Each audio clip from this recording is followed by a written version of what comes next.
All right, I think it's about time for us to get started. So good morning. So yesterday we had a quick intro and then we talked about stability of two-phase flows. Oh, and in fact I want to go back and clarify one thing because I had a number of people come up to me after class and ask me questions that suggested that there were some confusions regarding the Rayleigh plateau instability. So I'll clarify one thing quickly. But today we're going to kind of shift focus. We're going to leave instabilities behind. We're going to pick that up once we start talking about breakup of liquids. For now, what we're going to do is we're going to start talking about numerical methods. Okay, so we'll start from way back and essentially look at the overall set of equations, and then we'll fairly quickly zoom in and get back to the discussion of interfaces in CFD. So we'll do that with a maybe more of a. So I'll try to be more inclusive of various methods. We won't go into nearly as much details as yesterday afternoon, where we introduced the concept of level set. But I'll try to be more inclusive of lots of variants of the methods, lots of different implementations and suggestions that people have made over the years, so that you have a broader view but not as deep of a view of each topic. And we'll stick to the same type of approach for the afternoon, where we'll zoom in a lot more details to the point where we can fully implement the method. Okay, and like we said yesterday, this afternoon will be again level set, but this time we'll talk about the so-called reinitialization problem for level set. So how to force a level set to look like a distance or something like a distance. Okay, so the title here is Direct Numerical Simulation of Free Surface Flows. The important thing is what do we do with the oh, wait, no, so I said I would clarify one thing quickly, so let me do this. Yesterday, a number of people came up and said, well, yes, okay, your inverse of the radius, so remember, we're talking about this Rayleigh plateau problem. So we have a liquid cylinder, and it's bulging and necking at various locations according to a disturbance wave. What we said is that the wider the bulging regions have an effective local radius that's been increased, therefore lower curvature, therefore the inside pressure is less. And in the necking region, it's the opposite. We've reduced the local radius, therefore we've increased the curvature, therefore we have increased the local pressure. Therefore now we have this pressure difference that will drive the flow from the necking region to the bulging region, and we end up with an accentuation of this necking and bulging process. And people came and said, well, yeah, but your curvature due to the wave itself, to the disturbance itself, works in the opposite direction. Right? So in the bulging region, you also induce a curvature that will locally create a pressure rise that will drive the flow to the interface to flatten back. So if you were to simply make a cut and not think about the cylindrical shape of this thing, if you just make a cut through it, what you really have is a shape like this.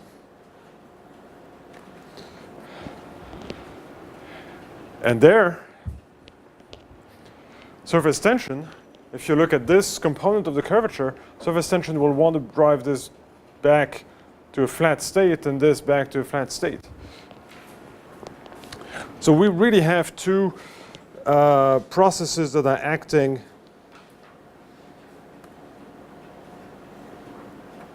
in opposite directions. And that's kind of the point of this entire Rayleigh plateau discussion we had yesterday, which is that depending on the length scale of this instability, of this disturbance, we'll have either a stable or an unstable behavior. Hence this curve that we sketched that said that the growth rate as a function of Ka, where K is the wave number of this instability, A is the radius, looks like this, where this is 1. So the disturbance will grow provided that its wave number is low enough. That means that if the wave number is high enough, the wavelength is short enough that the dominant curvature, when we compute the curvature, again, the curvature is the sum of two principal curvatures, one due to the fact that we have a cylinder, one due to the fact that we have this disturbance. The question is which one dominates? Well, if k is large, the wavelength of the disturbance is small, therefore the corresponding curvature of the disturbance, the curvature associated with this, ends up being large, and that's what dominates. In that case, surface tension is stabilizing, and as a result, we have no positive growth in that region to the right of k is equal to 1. The other side of it is that, well, if k times a is small, then that means that k itself is small. That means that the wavelength of the disturbance is large. That means that the curvature associated with the disturbance is minimal compared to the curvature that exists due to the fact that we're looking at a cylindrical tube. And as a result, then the leading order effect is what we were talking about, the fact that here I have a thinner cylinder and here a wider cylinder. And under that assumption, then this pressure response is what controls the flow, and then this pressure response will accentuate this, and we have then indeed a positive growth rate. Okay, so this is the, basically the argument here is that if you're looking at a cylindrical flow, surface tension will stabilize small-scale disturbances, but surface tension will amplify large-scale disturbances. All right. Does that make sense? Any questions on this? Okay, so now we're going to talk about free surface flows, and we're going to talk about them from the perspective of direct numerical simulation. So we'll be interested in methods that allow us to solve for the full problem without much, if any, significant assumption. Okay? So we're going to assume that we can resolve all scales of the flow, and as a result, we're going to very rapidly get to the point where we're interested in an interface tracking problem. So let's take first a step back. Instead of directly jumping into the interface question, let's see where the interface problem comes from. Computationally, you could argue that you know already the full set of equations, and it doesn't involve an explicit interface. You can certainly argue that you can solve the Navier-Stokes equation with continuity. This is a valid equation across the interface with momentum. I think all terms here have been defined according to what we've done so far. This tau here is the viscous shear stress, from which I should add, sorry about that, minus 2/3 divergence u. There's a mu, and there's an identity tensor. And here I've taken a different approach compared to the very first day of our lecture. Instead of trying to express what's going on in each phase and then expressing jump conditions at the interface, we'll take the other approach, which is equivalent, right? Expressing jump conditions, for example, if I tell you that there is a jump in the pressure, a discontinuity of the pressure, then that means that upon taking the gradient of that pressure, I'll end up with a Dirac term. I'll end up with a discontinuous distribution term when computing the gradient. So we're not, we shouldn't be afraid by the existence of jumps. Jumps are just, if you will, Heavisides, and we can differentiate Heavisides. They give us Dirac functions. We'll deal with that. So there's this alternative way of writing the equations that's equally appropriate, that allows you to simply embrace the distribution nature of this problem. So that's what we're going to do here. So this right here ends up being the distribution that accounts for the discontinuity in the pressure. So when I take the gradient of the pressure, I will end up taking the gradient of my jump in the pressure, and that will lead to a term that will only show up at the interface. This is essentially a Dirac term here. The way we're going to write that this term shows up only at the interface is in the fact that this ends up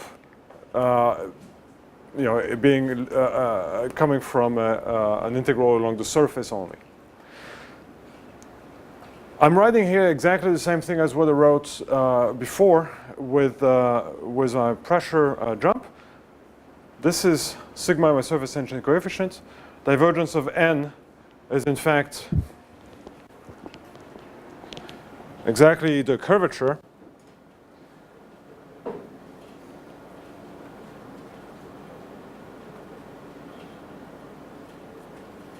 okay.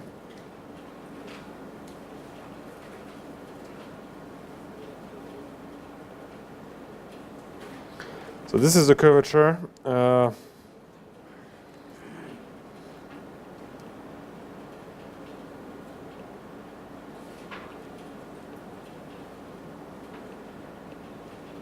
And this is my surface tension coefficient.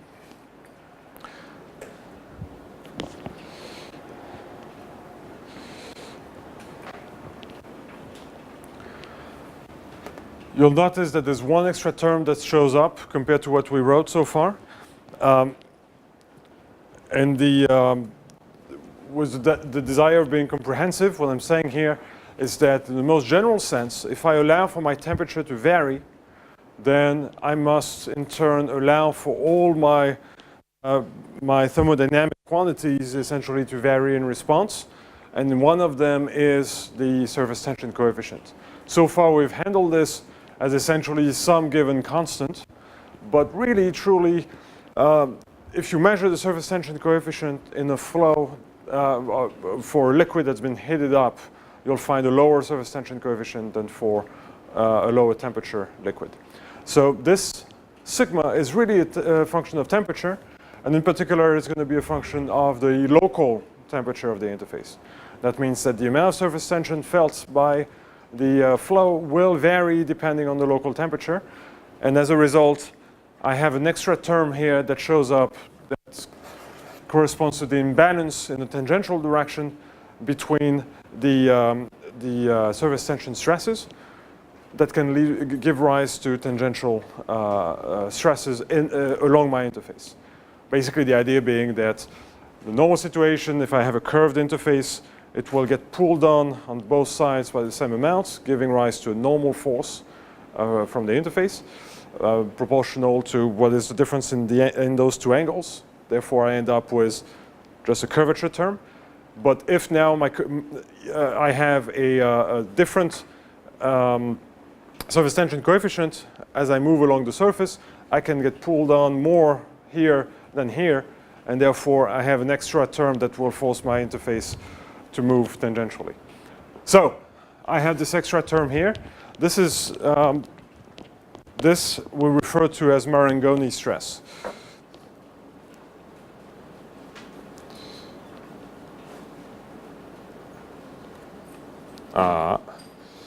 Sorry.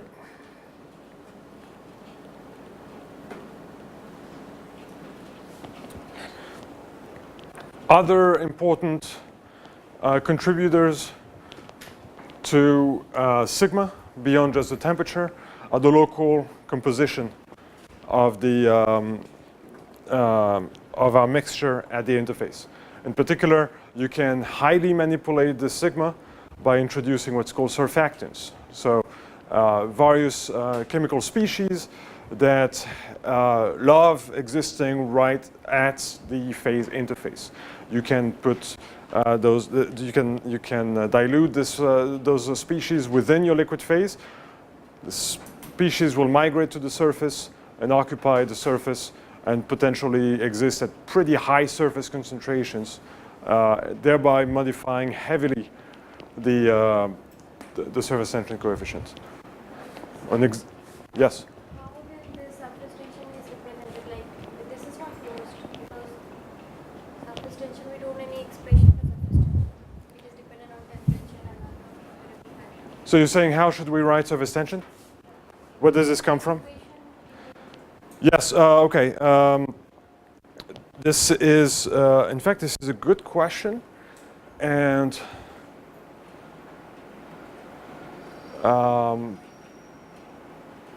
I'm trying to visualize the slide deck, but I don't think I include that anywhere in what I gave you. What about is this the Euler-Norwegian approach, these equations? Well, yes, this is just, at this point we're just writing a set of Eulerian equations, right? I mean, we're writing PDEs, so this is very much decoupled from what we talked about last week, you know, Eulerian, Lagrangian, and Eulerian. Those questions are not really relevant for yeah, Interface tracking. yes. But interface tracking we do mainly in Euler-Norwegian framework. Well, okay, so we'll talk about that in basically most of the morning. There's lots of different ways that one can track an interface. And yesterday, for example, we talked about briefly two approaches. I was actually confused. Earlier we were doing Euler and Lagrangian where we were tracking the particle, which is dispersed phase. Yes. That is one approach. Then other approach where we are tracking the interface. Why we need it? When we take both the phases as continuous, then only we will go for the interface. Why should we track the interface? So last week, we were interested in the question of where is, well, the characteristics of a particle phase, essentially. One of them, for example, being where are our particles located? And there's two perspectives to that. One would be more of a Eulerian perspective, where you're interested in like number density or volume fraction information, and that's your primary that's the primary information you're after, and you then set out to write Eulerian equations for describing that quantity. That's the Eulerian approach. Or the alternative is to say, well, really my particles are a collection of points. I can take a Lagrangian approach to follow those points and then make use of this. This is the so-called Lagrangian approach. In this second week talking about interfaces, this distinction Eulerian and Lagrangian will be a bit more subtle in the sense that in any case we need to solve for the flow inside what we call the particle so far, right? So if our particle was a droplet in week one, now we're going to be interested in looking at a fluid inside this and the fluid outside. So we're going to couple the liquid and the gas flow. So we'll be solving Eulerian equations on both sides always.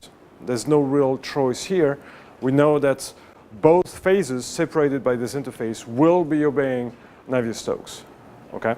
So we'll be solving the Eulerian equations regardless. Then the question will be, and we'll get to that very quickly, how do we do this? Can we brute force our way through this coupled Eulerian equations? And the answer is essentially no. We need to be able to a priori say something about where the interface is located. And so an interface transport problem is going to arise in this exercise. And then the question will be, how do we solve for this interface? And there we can deploy Lagrangian methods to figure out where the interface is located. An example of that is the marker idea that we discussed yesterday. Or we can deploy Eulerian methods. For example, this level set method that we deployed yesterday. I was going to discuss all this. Yes, that's what we're going to do today, essentially. Okay. So,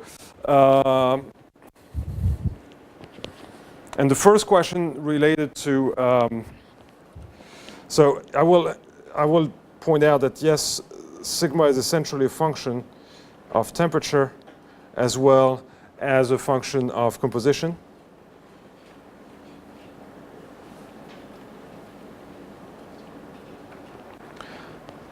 And but I haven't included any information on this, and that's true. But you can find those. This is the type of thing you find from essentially chemistry handbooks, right? Those information. This is the type of stuff that's tabulated, that's measured, that's tabulated, and that's made available. So there's quite a bit of information about that. There's also models, but that takes us pretty deep into chemical engineering and essentially beyond what I've been exposed to really. There's models for the response of surface tension to various types of surfactants as a function of their concentration at the surface. there's, this, but that goes beyond really what I've been exposed to. But there's quite a bit of literature on that.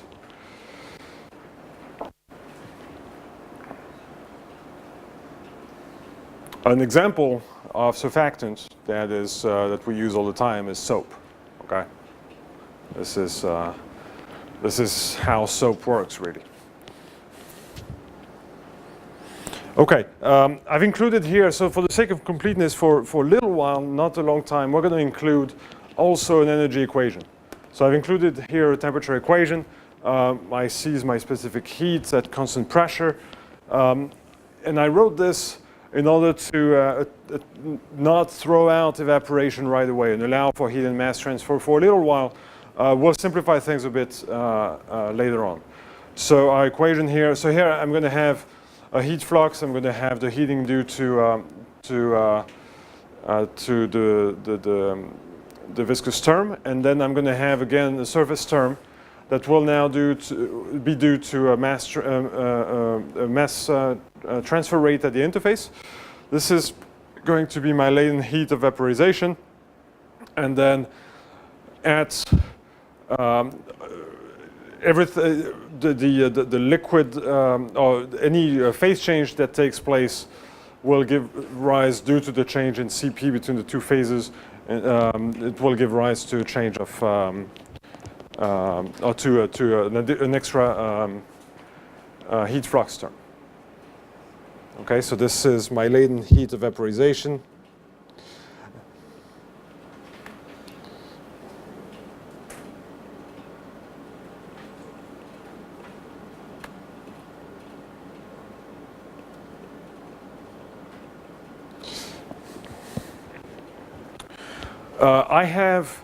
So the same thing, those quantities are tabulated. You can look them up on chemistry handbooks to find your to find essentially high order polynomial fits of things like the latent heat of vaporization as a function of temperature and pressure for various components. So this is fine. We can solve all this. If we take this brute force high-level approach, what's missing from this story is an equation of state. If I add an equation of state to this, I can just directly solve this problem. So let's talk about this perspective a little bit, because it allows us to include compressibility of a two-phase system. And we will also get back and look at one specific example of a multi-phase compressible flow problem on Friday. So let's talk briefly about equation of state. Obviously, we're all used to the ideal gas law, PV is equal to nRT. It's not going to be appropriate if we don't have gas. For our liquid phase, it's not going to be an appropriate equation. So we need to go a little bit beyond. The next step up in complexity is a more slightly more complex equation of state, such as the van der Waals equation of state, that is a bit more parameterized. It's parameterized with two parameters here, A and B, that you can tune to match more realistic behaviors of your fluids. So it is a more significant improvement compared to the ideal gas law.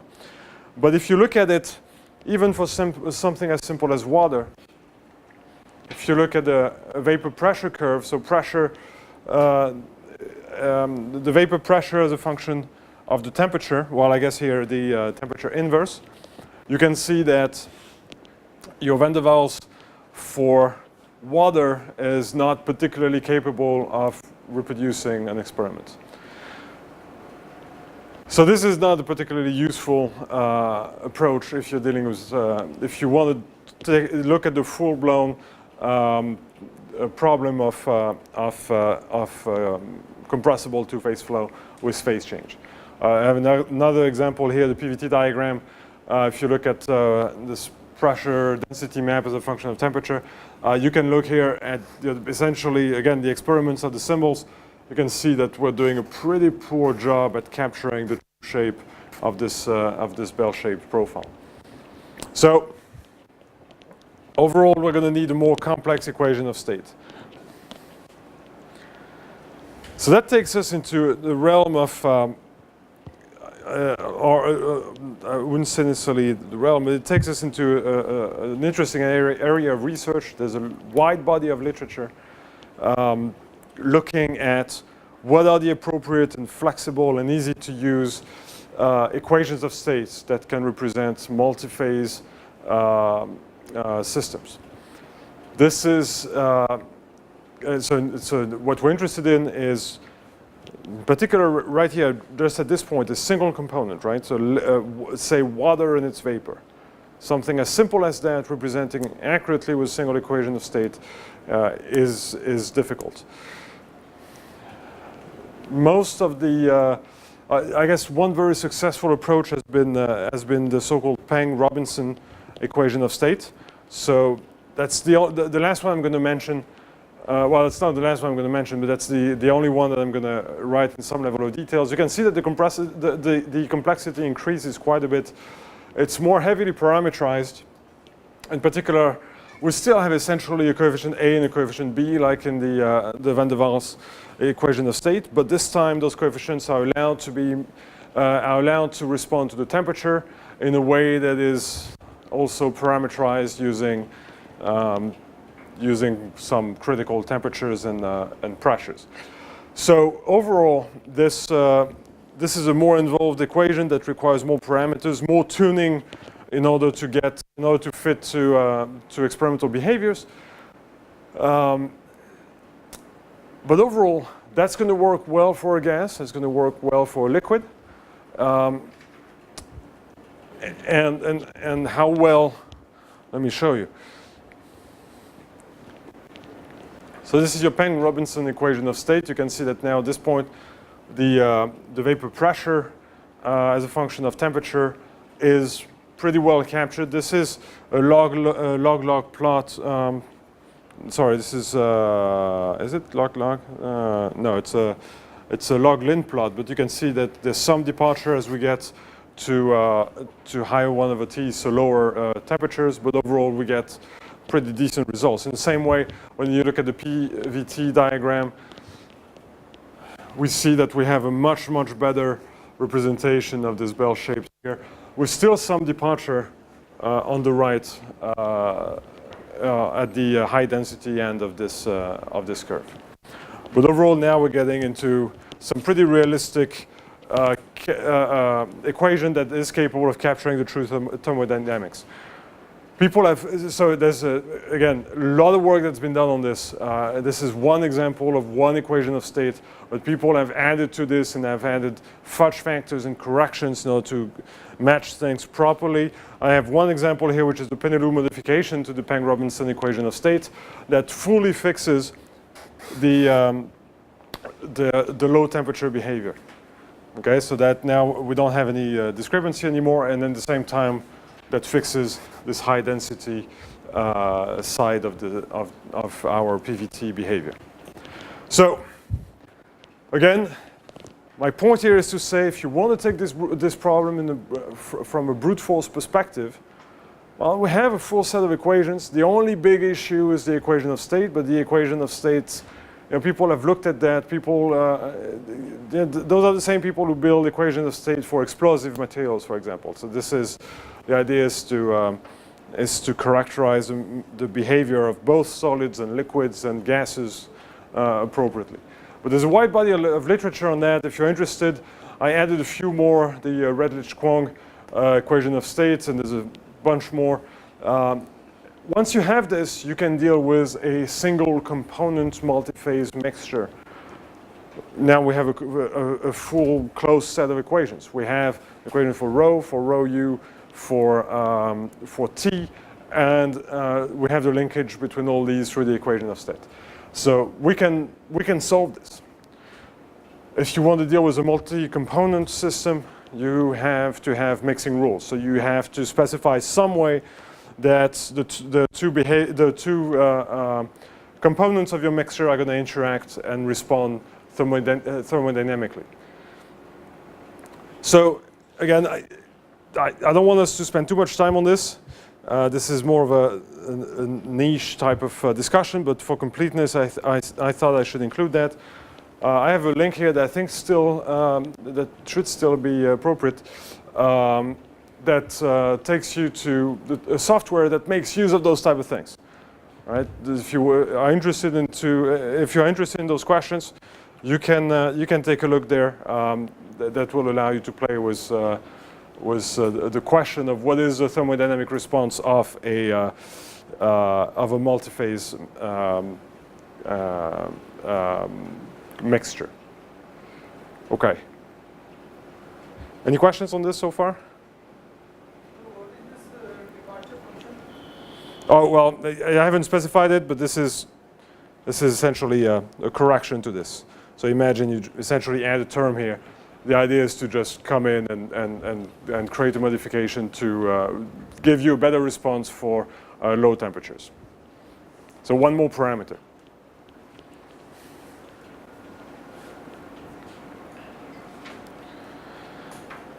Okay. Let's take this and connect back to something we've discussed about already a little bit, which is the idea of interface jump conditions. If we, so even though we have now a closed set of equations that we can solve, discretize and solve, it's not going to be particularly practical for us to do so. And we'll talk about that in a second. But for now, I'll just also point out that we can recast those right-hand side terms that were showing up in our PDEs in the form of jump conditions. So let's list those jump conditions. If I know the position of my interface, I'm going to call my interface gamma. Alternatively, I think I'll be calling it S as well, but S I intend to be the parameterization of my interface. We talked about that briefly yesterday. I can just think of any point at the location of the interface. It's going to move essentially according to my fluid velocity. So I can describe the displacement of those points, and that gives me a characterization of my interface. And at that interface, I can write the following statements. So this is the same thing that we wrote on Monday, except now I'm going to include the phase change process that we didn't have when we first looked at it. So now I'm going to allow for the fact that my interface might not be a material interface. That means that if I have a receding interface, meaning if my interface is moving at a different velocity than the fluid velocity, okay? So the example for that would be phase change. If I have a surface, a pool of water that evaporates, then I will have a Stefan flow blowing velocity at the surface from my interface. But my interface will not be moving at that velocity. It will instead be receding into the liquid as the evaporation process takes place. So this V here is going to be my true interface velocity.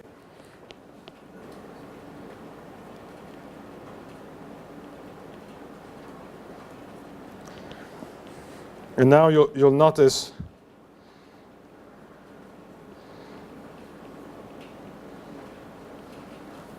that I don't assume these to be the same.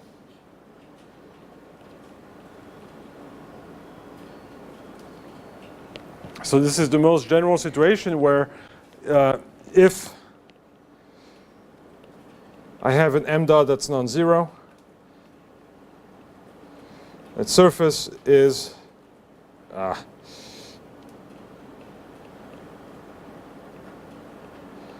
no longer a material surface.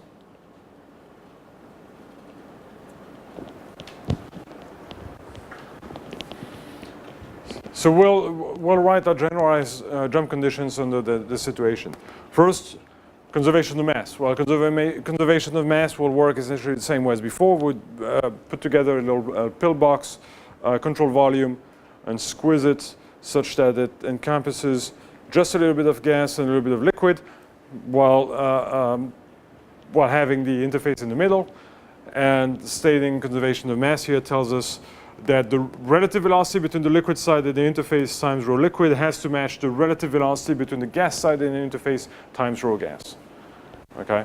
So whatever liquid fluid gets into the interface has a certain mass.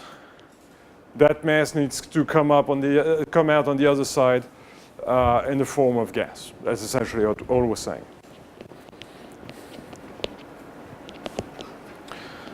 Then we have these two conditions here One is a statement that we need to have matching tangential velocities. So the tangential component of the gas, liquid, and interface velocities have to all be equal. This requires an assumption of a viscous flow. If the flow is not viscous, there is no reasoning behind this. Basically what I'm saying is that that statement of tangential velocity continuity, and in the same way that statement of continuity of the temperature field, those two statements are not the statements that we derive. They're not first principle statements. They're assumptions that we make from our expectations of the behavior of a viscous fluid.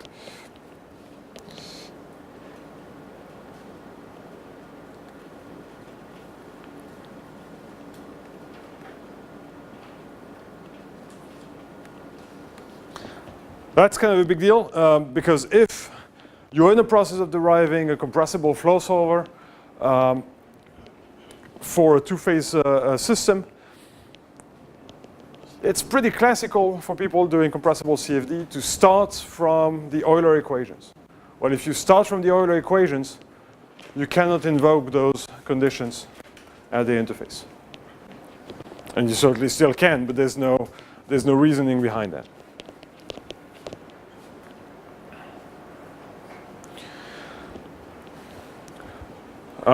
And then we're left with the pressure and well, the various stresses. So the pressure is going to be discontinuous in the same way as we wrote before, due to the surface tension coefficient, due to the mismatch in the normal viscous stresses. And then now we have an extra term due to the fact that we have now different essentially momentum flow rate at the interface. So the flow coming into the interface carries a certain momentum. The flow coming out of the interface carries a certain momentum. That mismatch has to be gives us essentially an extra stress from convection. That needs to be accounted for as an extra discontinuity in the pressure. Okay. Here, I simply did away with Marangoni stresses. So the gradient of sigma, we've already neglected it. Then we have continuity of the tangential stresses. And finally, we need to have matching heat fluxes, except for the fact that we have evaporation, which then leads to discontinuities because of the latent heat of vaporization, and to the fact that we have different CPs on both sides. And also due to the fact that, again, we have, so we have an extra term here coming from the fact that we're carrying heat at different rates from both sides because of the discontinuous velocities. Well, in fact, I really shouldn't say that this should be continuous. This is discontinuous due to, first, the evaporation and difference in CP, then due to the fact that we're carrying heat at different rates, and due to the fact that we have discontinuous normal stresses as well. Those viscous stresses are going to heat up the fluid, and they're going to lead to an extra discontinuity in the in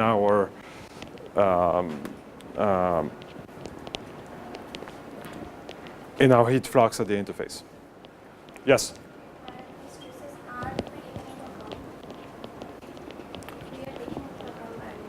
Yes. Well, we would need to rewrite the equations. So the Marangoni stresses do not show up as a normal term. So they'll show up as an extra term in here. I'm sorry?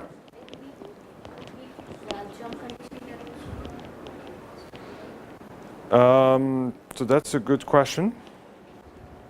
Let me think about it.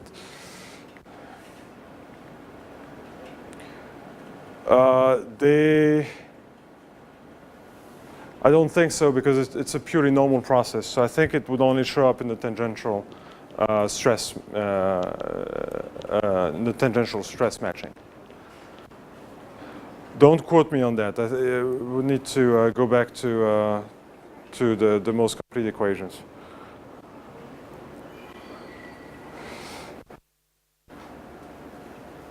Yeah, we need to check. I think this is the natural place for them. In this kind of situation where a two-phase mixture is interacting with another phase, let's say in the case of whipping wine, when water and alcohol is a homogeneous mixture and it is interacting with air, that kind of situation, from a homogeneous mixture on the interface, when it is interacting with air, the flash point of alcohol is less, so it is evaporating more rapidly than water. Mm-hmm. So at that kind of situation, I think another term would be added in Markovitch stress this equation also. I mean, because the rate of evaporation is different, so alcohol is evaporating more rapidly. I mean, then Markovitch stress is not only a function of temperature, also function of composition. Yes. So I agree with that.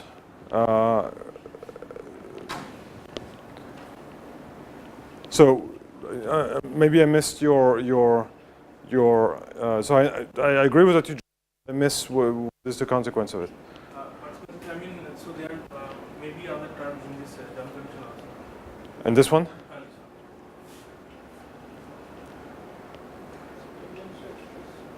So the fact that saying that the fact that we're changing surface tension changes the evaporation rate. But the other thing is also the evaporation temperature will be lowered.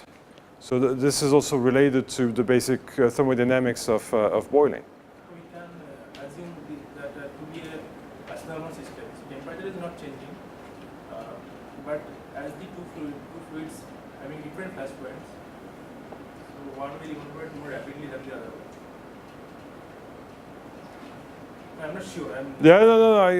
I'm not sure either. This is the possibility, and honestly, I have to tell you that I haven't looked at. I'm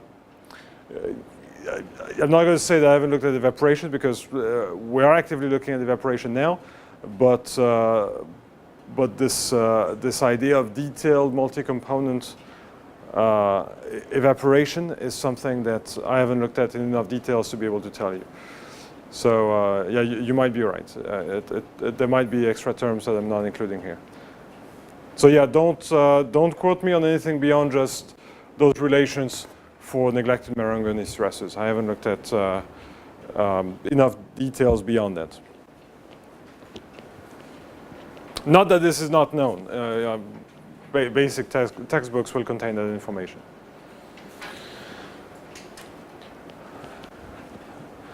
But we're going to simplify our way through this, not increase the complexity, because there's already a lot of stuff that needs to be done, even with a simpler set of equations. So we're going to go to a fully isothermal representation and get rid of any phase transitions. At this point, we're giving up on this. We're going to comment regularly on whether it is easy or not for a given method to deal with the discontinuity in the velocity field and the mismatched velocity field. We'll talk about that, but we won't really discuss evaporation in more details. We'll assume that our fluid density on both sides is going to be equal. Essentially, we're now going to move away from compressibility, and that's going to be until Friday, essentially. And we're going to say, let's first think about what this problem looks like in a low Mach number assumption. So this is not a minor assumption. This is, in fact, a pretty enormous assumption. For example, as far as liquid gas flow problems are concerned, we've just essentially given up any hope of simulating diesel fuel injection, for example, right, which is a process that typically happens at a higher Mach number than, say, 0.3. In fact, more recent diesel engines will exhibit bow shocks in the gas phase ahead of the diesel jet. Okay, so to highlight the compressibility of the system. So we're moving away from this.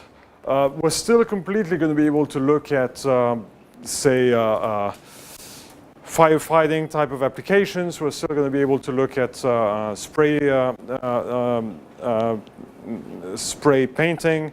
We're going to be able to look at fuel injections in fuel injection systems in, say, gas turbine engines, for example, where the Mach number will typically going to be on the order of 0.2 to 0.3. So there's still many liquid gas flow problems that we can tackle with this. So under the assumption the divergence of the velocity is 0, and now our continuity equation boils down to material transport of our interface. I'm sorry, of our density.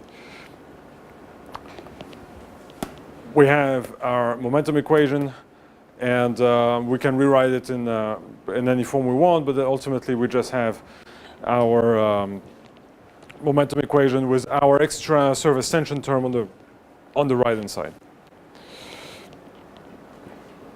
So that set of equations leads to a significantly simpler set of equations for our jumps, and that now reconnects to what we were doing on Monday morning. We have a pressure difference imposed by the discontinuity of normal stresses and by the surface tension term. We have continuity of tangential stresses. If we don't have evaporation, we're back to having fully matching velocities, and then the density and the viscosities are constant on both sides. Different on both sides, but constant. So now we're gonna spend quite a bit of time on this simplified problem.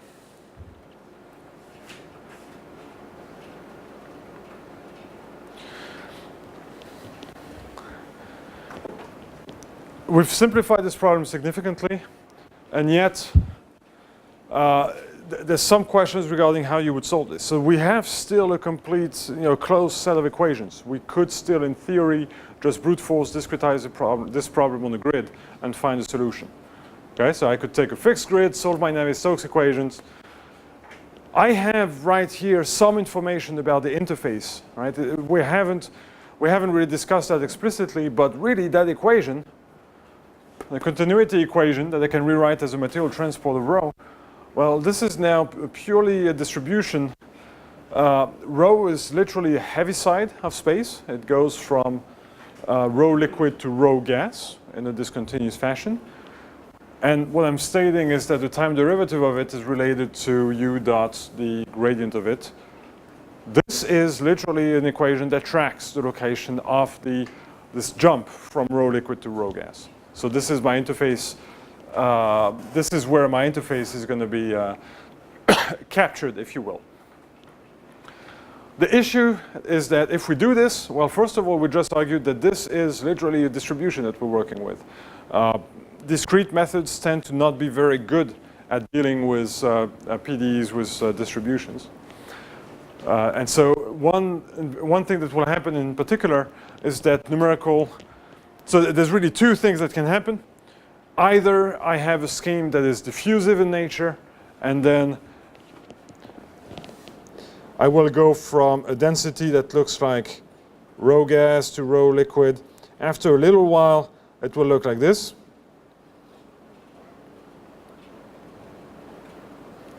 This is what will happen is if I have a naturally diffusive numerical method, which means that I will now be numerically mixing my phases. Or alternatively, if I use a numerical method that is diffusion-free, it will still have numerical errors, and those numerical errors are going to be dispersive in nature, which means that I will see something like that after a little while. Oscillations everywhere.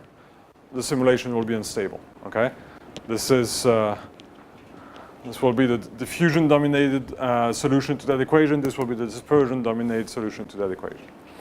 So we're going to need to use another approach. One other point I should make is it's not clear in all of this how surface tension should be handled.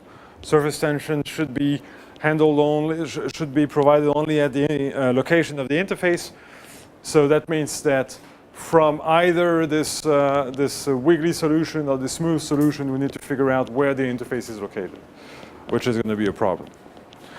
So ultimately, yes, we could do that, but if you try it out, you'll find that it doesn't work.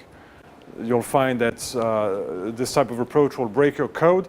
As soon as the density jump between the liquid and the gas is more than a few, this will be highly unstable. So that is the motivation for tracking separately the interface location. Okay? Now, how are we going to track this interface location? So we're still in this, coming back to your question from earlier, we're still going to have to solve Navier-Stokes on both sides. There's no question there. Now we just stated that if we brute force ignore the presence of this interface in the middle, we're essentially solving Navier-Stokes once for the full domain on both sides simultaneously.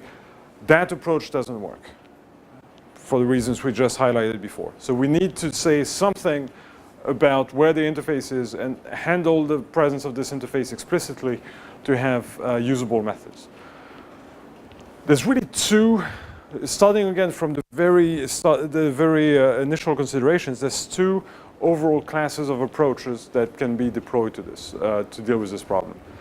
Approach number one will rely on moving deformable grids. Approach number two will rely on static grids. We'll spend only a little bit of time on moving grids. There's a sketch here that comes from a review paper of Scardovelli and Zaleski, the annual review of fluid mechanics in '99, that highlights how this works. The idea is essentially the idea of building a mesh that is conforming to the interface surface. Okay, so if you have a surface-fitted mesh, then the problems we've mentioned earlier are not really going to show up, because now what's going to happen is that you can solve your Navier-Stokes equations completely fine, and the jump conditions and the discontinuities we've talked about before are simply going to be boundary conditions on the edges of the grid that follows properly the surface. So that assumes that the phase interface is represented by either grid nodes if you're looking at the finite difference type of approach, or by control volume faces if you're looking at the finite volume type of approach. So we're going to make sure that, so we're going to implicitly say our cell faces are now going to be the interface. That means that those cell faces will need to move according to the equation controlling the motion of the interface, which we said was the simple ODE. So now we'll need to have a deformable mesh. So at each time step, we'll need to relocate those cell faces according to that equation. So this is a tedious exercise, but it allows you to then solve on one side of your interface the liquid Navier-Stokes equation, on the other side the gas Navier-Stokes equation, and then the only question you have to ask is how do you couple the two? Well, you couple the two through the jump conditions at the interface in the form of boundary conditions. So if you know what the gas solution is at a given time, you can jump it to the corresponding liquid solution, and then you can solve for the liquid. And vice versa. If you know the liquid solution, you apply your jump conditions that gives you the gas solution all along the interface, and you use that as a boundary condition for solving the gas equation. Okay, does that make sense? That this solves the entire conundrum. So on paper this looks good, except when you start thinking about what happens to your mesh. So concretely, you're going to be distorting your grid cells continuously, time step after time step after time step. You're going to integrate the motion of this interface. If your interface moves very little, oscillates a bit, or you have a bubble that vibrates a bit, it is probably going to be fine and completely appropriate. If, however, you have large deformation in your interface shape, that will in turn lead to large deformation in your grid. That's one of the main problems, and you can see that you can get grid elements that are pretty ugly looking. Okay, so that can be a problem. There's two additional issues. One is topology changes. What happens if I want to pull on the ligament in the hope, say, through a Rayleigh plateau instability, to detach it and form a droplet? What happens with such a method? Well, to answer the question what happens, you need to think about what would happen if you were to refine the Navier-Stokes equations in the situation where, again, you're pulling on the ligament. What happens? So your ligament is unstable due to the Rayleigh plateau instability, so it's bulging, and you have this necking area. This necking region is smaller, thinner, but this method allows you to maintain always the same number of cells, say, across the neck radius, no matter how small the radius is. So you can still resolve the flow. What will the Navier-Stokes equations predict as you keep evolving this Rayleigh plateau instability?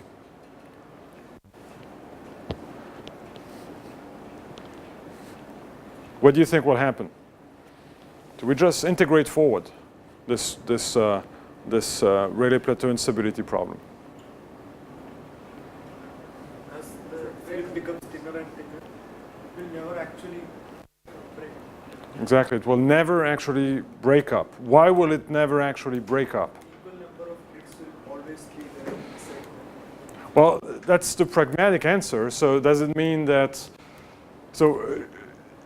with our set of equations, let us ask ourselves, let's not think about the discretization. Let's just think about the PDEs we're solving. If we had an exact solution to those equations, what would they predict as we keep going through this Rayleigh plateau instability?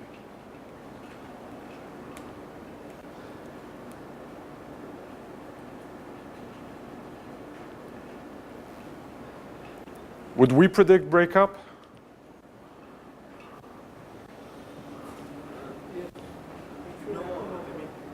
I'm hearing yes and no. Because breakup happens not due to any of the forces in the resistance. Final breakup happens due to other forces once the film is thin enough to be influenced by, say, Van der Waals or. All right, so this is the answer. Navier-Stokes tells us, here we're working with divergence-free velocity fields. How can we ever have, so what is breakup, right? Breakup would have to be two fluids, so we're saying that our interface is a material surface. So we're saying that breakup, really, if you think about it, we're saying breakup is the intersection, or at least the phenomenon of two overlapping fluid lines. That's not possible if we're divergence-free, right? We cannot possibly have two overlapping fluid molecules in a divergence-free representation. So our Navier-Stokes equations, despite the existence here in our model of the surface tension force, cannot possibly predict breakup. If we had an exact solution of this Rayleigh plateau problem, we would just keep exponentially reducing the neck radius, but it would never stop. The real problem, and in fact we would go all the way to the point where the length scale we're solving is so much less than the corresponding molecular length scales that the Navier-Stokes equations would not be valid anymore anyway, right? The topology change itself is indeed a phenomenon that takes place due to the Van der Waals force. So that's a local molecular rearrangement of the molecules that are present at the surface. This we're not accounting for in Navier-Stokes. So the perfect solution from a simulation like this does not contain breakup. We cannot see breakup. If we're using a method like this properly, we will keep on creating a thinner and thinner neck. The computational cost will keep on increasing, the time step size will decrease, but at some point the simulation just stalls, essentially. It says the cost to move forward by a time unit just goes through the roof and you have to stop. So if you want breakup in this, you have to add it manually. So that means that topology changes are going to be challenging to deal with in this situation. And there's one more issue. Every time we're going to rely on a Lagrangian perspective to impose the motion of the interface, which is exactly what we're doing right here, the method is going to be is going to struggle in the presence of phase change. And the reason for that is because you're going to have to be capable of providing an interface normal velocity. You're going to have to say something about how fast the interface is moving. That's easy if the interface is moving at the fluid velocity. You're in the process of solving for the fluid velocity, so you know that. You can use that fluid velocity to impose the motion of your interfacial points. But if you have phase change, the interface velocity is no longer the fluid velocity. And in fact, the fluid velocity itself is discontinuous at the location of the interface. And therefore, reconnecting the gas velocity, the liquid velocity to the true interface normal velocity is a little bit tricky. So that's an additional complexity. So how do you make it work? Well, in order to deal with the ugly-looking cells that you have near the interface, you're going to have to regularly regrid your problem. You're going to have to regularly regenerate a new mesh, a new cleaner mesh. That takes care of the bad aspect ratios, but systematically, every time you introduce a new mesh, you're going to introduce typically diffusion errors. Alternatively, you can try to be very smart about how you deal with your deformation, and instead of deforming only the near interface points, you can try to deform your entire mesh. So you can take your information, your displacement information at the interface, and from that, optimize a displacement of the entire mesh to try to maintain reasonable aspect ratios for your cells. So that's what I'm describing here. This is more in the realm of what people refer to as arbitrary Euler Lagrangian methods, where you're solving a set of Euler equations on a Euler mesh, but that mesh undergoes prescribed Lagrangian motion at the same time. So you're kind of halfway between the Lagrangian perspective, where your mesh follows the fluid, and the Euler perspective, where you have the fluid that flows through a fixed mesh. We're doing a bit of both here. In both cases, those are pretty complex tools to deploy. So I realized upon looking at my slides a couple of days ago that somehow, at some point in the versions of PowerPoint, as I've updated PowerPoint, I assume, the resolution of some of the images, not a lot, but a few of them, 5 to 10 throughout the slide deck, has been reduced. And so that's one of those, I think this is the first instance of that. So I'm sorry about that. It makes it barely readable. But that's an example. I wanted to show you an example of how those methods have actually been used. And in fact, there have been some of the first multiphase flow methods to have been used in fairly realistic problems. A splashing droplet. So that's an example from Fukai et al. From a few decades ago, showing the use of such an arbitrary Lagrangian Eulerian deformation of the mesh, such that the mesh, such that the cell faces are used to track the position of the interface. So you see a droplet with some initial velocity that splashes on the wall, spreads, bulges down there due to surface tension, and you can see the distribution of grid points. And you can also see on the next page the problem that we've mentioned, which is that as the spreading continues, you get to this necking problem where now we have an infinitely small film that would probably undergo some sort of breakup depending on the local topology, or maybe not. Maybe this is the correct solution, but in any case, the method now is essentially tied to this. You have to continue solving for this film, or alternatively, you would have to cut it out by saying, okay, I'm going to throw those cells away now. So that's a problem in terms of computational cost. And in fact, they stopped the simulation at that point because they can't do anything anymore. But that shows you that this is a method that works, and it handles fully the discontinuity between the phases in an easy way, provided you have the underlying architecture in your code. So I'll try to give some perspectives on the methods as we go through. So I'll summarize the first one by saying that it is good at dealing with the jumps at the phase interface. They're readily handled.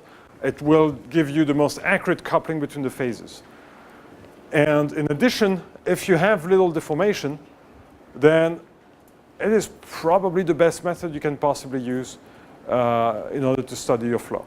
However, as soon as you start seeing very complex interface deformation, significant folding of the interface and things of the sort, then the fact is that you have so much mesh deformation that you have to regrid with high frequency that ends up counteracting the extra accuracy that you've introduced by using a body-fitted mesh. So yes, you're accurate because you have a body-fitted mesh, but you end up having to remesh so often that you dissipate most of your structures. So the accuracy goes down quick as the complexity increases. And again, if you have topology changes, phase change, this method is going to be very, very difficult to utilize. Any questions on this?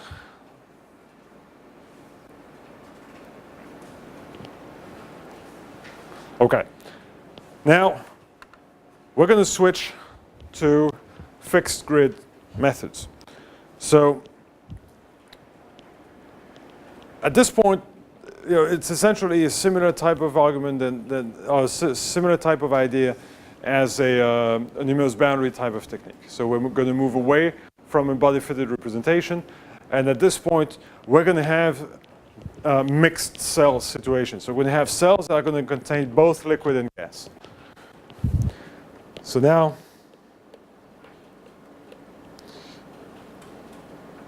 this is going to be our situation. This is going to be our liquid. This is going to be our gas. And now we're going to have to think about the discretization in the presence of those hybrid cells that contain both liquid and gas. So we've argued already that in that situation, we're not going to make use of the continuity equation to tell us where the phase interface is, because it's not a particularly practical equation for us to solve. It will either have too much numerical diffusion or too much numerical errors, too much dispersive errors and oscillations. So we're going to have to rely on some sort of an interface tracking method that will tell us where this interface is. And that's what we started talking about yesterday afternoon. We're going to use both Eulerian methods to track this interface and Lagrangian methods to track this interface. We're going to discuss both concepts. What do we do with the mixed cells? Well, first of all, we're now going to be dealing with a solution of Navier-Stokes in cells that are liquid, gas, or hybrid liquid and gas. If you naively discretize the Navier-Stokes equation across on a stencil that goes across liquid and gas cells, you'll find again that because the quantities we're discretizing are mostly discontinuous, our solution is going to be subject to significant oscillations. So the brute force discretization of Navier-Stokes over the entire domain without any knowledge of the presence of the interface, that's not going to be an appropriate solution. It will oscillate and it will become unstable as soon as the difference in density between the phases is too large. So we will work to avoid multi-phase stencils. We will actively go in the code and identify places where we would naturally use a stencil that goes both in the liquid and in the gas. And at those places, we're going to say, well, careful. I know that there's discontinuities in my solution. Let me account for the discontinuities and then discretize, so that you never go liquid to gas or gas to liquid. You always remain within the gas or within the liquid.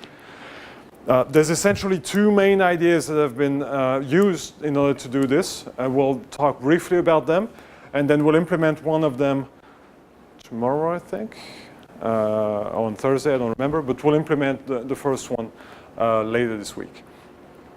So we're going to make use of unknown drum conditions in the framework of either the so-called ghost fluid method or in the framework of what you could call, in a very general sense, in-cell reconstruction techniques.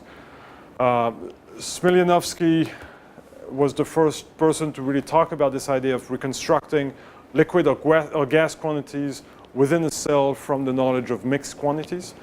And Fedkiv and a few other people were the ones who really came up most important, first and foremost in the context of compressible multiphase flows.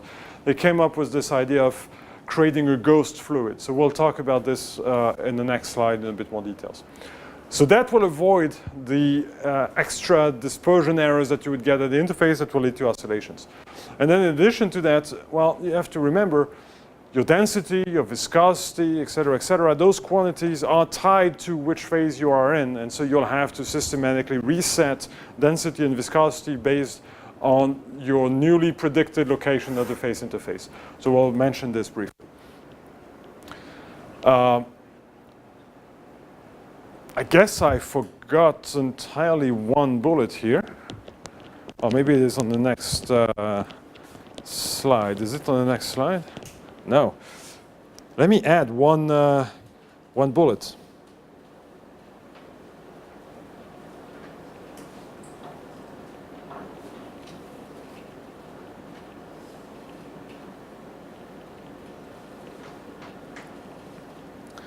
Compute surface tension force is not a minor aspect of this.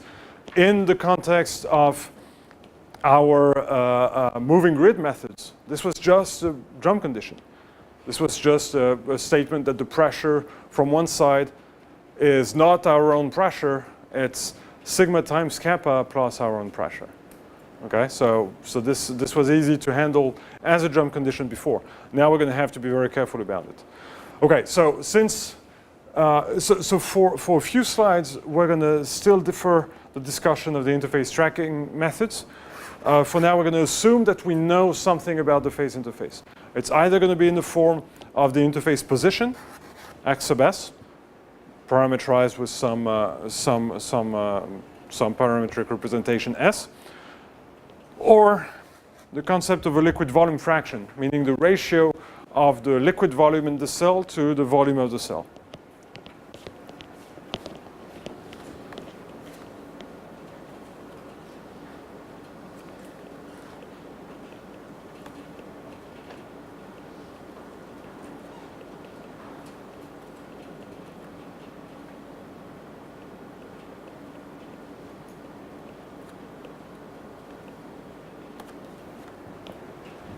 Okay? So we'll either give ourselves a position or an amount of volume. And we'll then explain how we get those. So let's first talk about the ghost fluid method. The ghost fluid method is fundamentally more of a finite difference method. Meaning this is going to look at the perspective of point-wise quantities within either the liquid or the gas. So it's going to essentially say that even if you have a mixed cell, a cell that contains both liquid and gas, the only thing that really matters for us is to know whether the cell center, where we have a value of whatever quantity, say pressure for example, the only thing that we'll need to know is whether the cell center is in the liquid or in the gas. If it's in the liquid, we should store the liquid pressure at the cell center. If the cell center is in the gas, we should store the gas pressure in the cell center. Okay, so that's what I mean by the finite difference concept. And now we're going to say that in order to help us discretize our equations in the liquid, we're going to say that we're going to create an extra liquid phase on the gas side. So we'll say that we'll extend liquid information to the gas side, and we'll call that a ghost liquid region in the gas. And we'll do the same thing the other way around. We'll take our gas and we'll extend this as a ghost gas region in the liquid. All right? How do we do this extension? How do we create those ghost fluid states? Well, we're going to do that via simple extrapolations. So we're going to take information. So this is our situation here, right? We have, say, liquid pressure, gas pressure, liquid pressure, liquid pressure, liquid pressure. If I want to form on that side a fictitious gas pressure information, I'm going to take my gas pressure here and my gas pressure here, and I'm going to extrapolate it to the other side. Upon doing this extrapolation, I will now have gas pressure values inside the liquid, but now I can properly discretize an equation right here using, on my left, a gas pressure piece of information, and on the right, a fictitious gas pressure piece of information. So my discretization will not see the presence of this discontinuity because I will have extrapolated my quantities.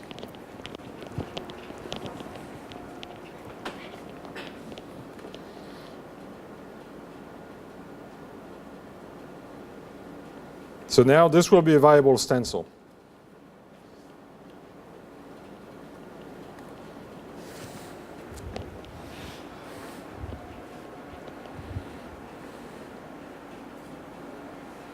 So that's the essence of the method. I'm not going to spend too much more time on this because we're going to go through a very specific derivation of how this idea can be used to handle the effect of density and the effect of surface tension within our little toy code, and we'll do that again, I think, on Thursday. So we'll actually do that. We're going to be explicitly dealing with this. So the idea here is to control dispersion errors. You're never going to be differentiating across quantities that are discontinuous. You're going to essentially remove, through the use of Taylor series expansions, you're going to remove the discontinuities, create single phase quantities, and allow yourself to discretize all the way up to the interface using only one-sided quantity, only liquid, only gas values. Is the idea, does it make sense to everyone? Okay, so this is fundamentally a finite difference approach. We're going to introduce this in-cell reconstruction idea as well, which is now going to be a finite volume idea. And the idea here is the following. If now I switch to a finite volume way of thinking, then in each cell, I'm not going to care about whether my cell center is in the liquid or in the gas. What I care about is what is the fraction of my cell occupied by the liquid and what is the fraction of my cell occupied by the gas. I've assumed, this slide and a half ago, that I know this information from my interface transport scheme. So there's some process, and we'll go in more details regarding what that process can be. We have some process that allows us to know what is the fraction of my cell that lies in the liquid, what is the fraction in the gas. But since I'm looking at the finite volume approach, I'm looking at volume average quantities. So if I'm volume averaging on that cell that's purely gas, I'll just get the volume average gas value. If I'm volume averaging in the liquid, a cell that's 100% liquid, I'll get only the liquid volume average value. But if I'm in the mixed cell, like a cell like this that contains a little bit of liquid and a little bit of gas and a little bit of liquid, my volume average will really be volume averaging the gas side of the data and averaging that with the volume average of the liquid side of the data. So I'm averaging both liquid and gas together. And therefore, the correct answer in that framework is to get some intermediate value of pressure that would lie somewhere between my gas pressure and my liquid pressure. Okay, everyone sees that? Now we're saying we're volume averaging our quantities. If I have both liquid and gas, I'll get some sort of an intermediate quantity. The in-cell reconstruction technique is simple. The idea is to say, well, if I know the jump,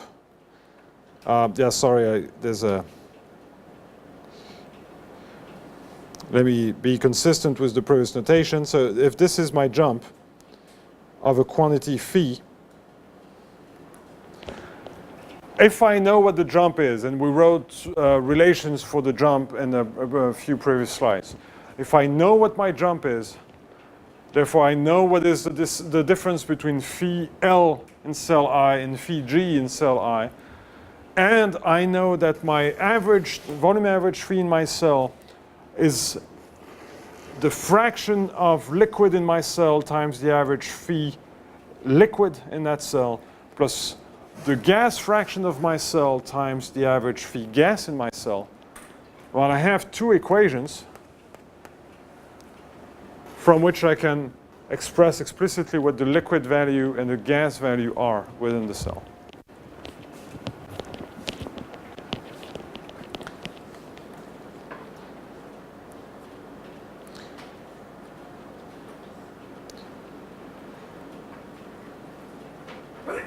So this is my cell average phi.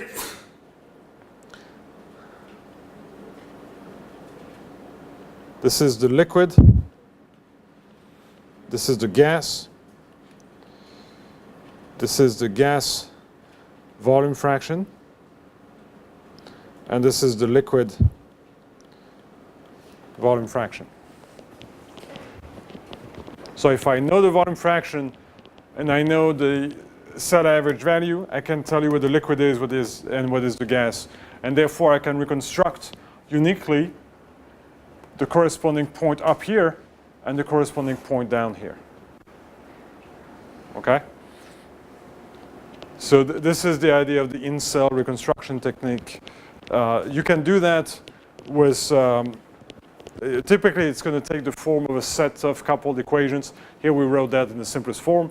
But in a real situation, your jump conditions are coupled with one another, so you're going to have to solve typically a fairly large system of equations, typically a 10 by 10 system of equations that you'll have to solve in order to reconstruct your variables.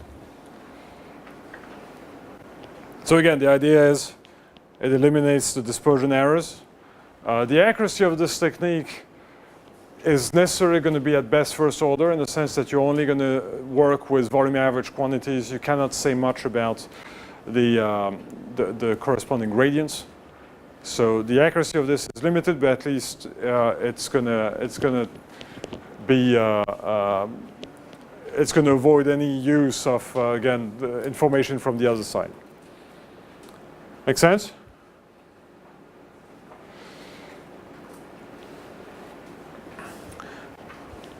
The two last steps before we start going back to the question of interface tracking. I need to say something about what is my density and what is my viscosity in my cells that are mixed. Well, I'm giving you one example here. If I know this volume fraction psi, I can recompute the density exactly by simply doing a volume average in a finite volume framework. So that's the type of thing you would do. In a finite difference framework, you would look at whether your centroid is in the gas or the liquid, and you would assign to the cell either the liquid density or the gas density. This is exact. This is not particularly complicated to understand. This is not exact. This is a model, right? There's nothing that tells me that my viscosity for my two-phase system is this. And in fact, it is not unique. And in fact, you'll find many places and many codes that use instead a harmonic average between the two phases.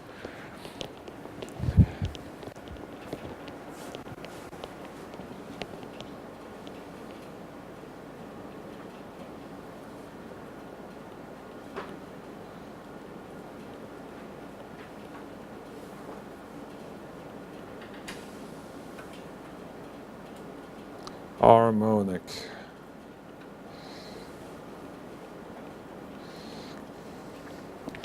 And then we're left with the handling of the surface tension term. The surface tension term will give us a sigma times kappa that will need to be, so this is over our cell. And then you can see that you have a Dirac function.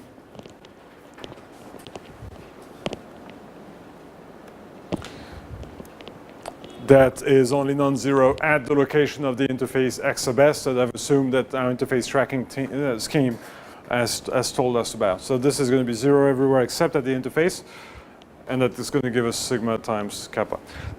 This is what we need to integrate over our cell.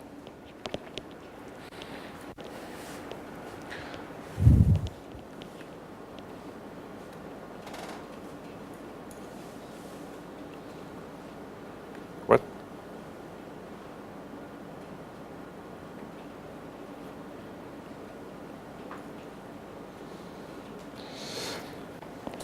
We're going to delay saying anything more on the surface tension until we know more about how we've obtained the interface, because this will depend on the interface tracking scheme we've used. So at this point, we've worked our way around pretty much everything that is not the interface representation. Okay? We talked about, under the assumption that you know where the interface is located, how do you make use of this information into your flow solver? How do you integrate all this? Now, it is time for us to start talking about the actual tracking of the phase interface. So,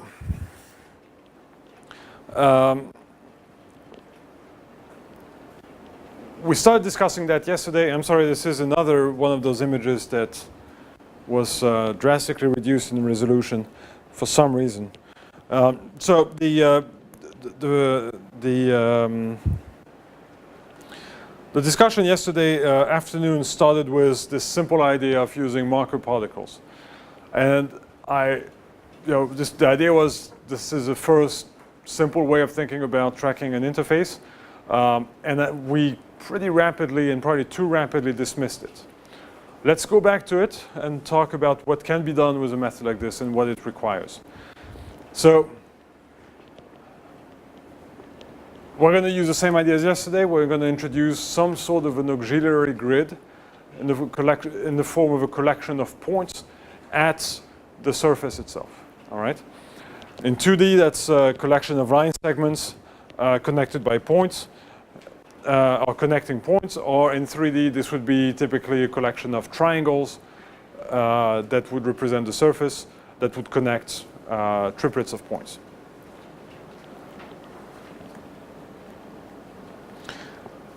So a lot of this is based on a series of papers by Greta Tryggvason.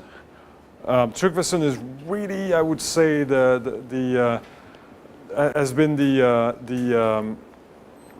the main spokesperson, if you will, for those type of methods, for marker type methods. So direct explicit tracking of the surface through an auxiliary mesh. So we're going to make use of his work to introduce the concept here. So we talked about yesterday the fact that we needed this collection of points, and we talked also about the fact that we needed to have some connectivity information. We need to know something about how those points are connected to one another. So this is the way the connectivity is handled here.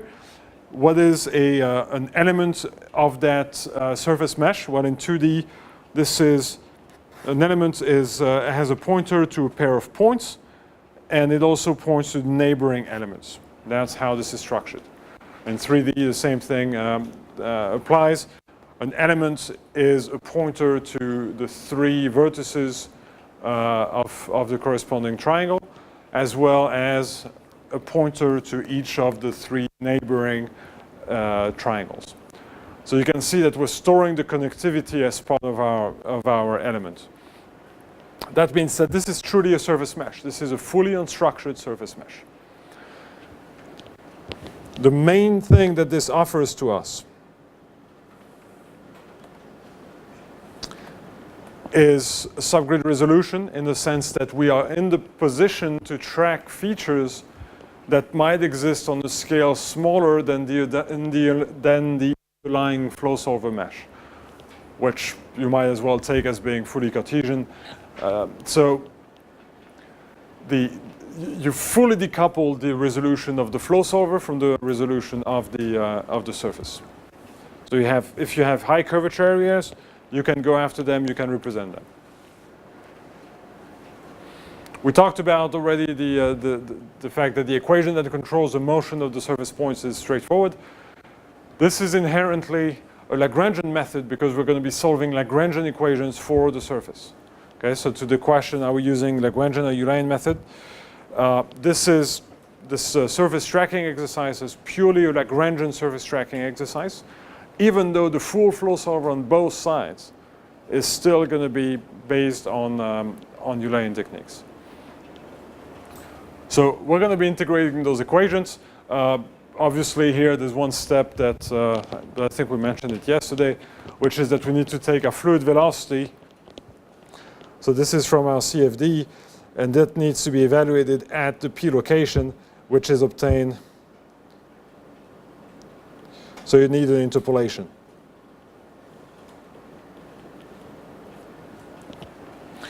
Now, as you transport your marker points, you'll find that your surface grid can become locally either under-resolved or locally over-resolved. Why is that? Well, a non-trivial and non-linear velocity field will exhibit essentially non-trivial kinematics, and you can have accumulation locally of particles in certain regions, and you can have depletion of particles in other regions.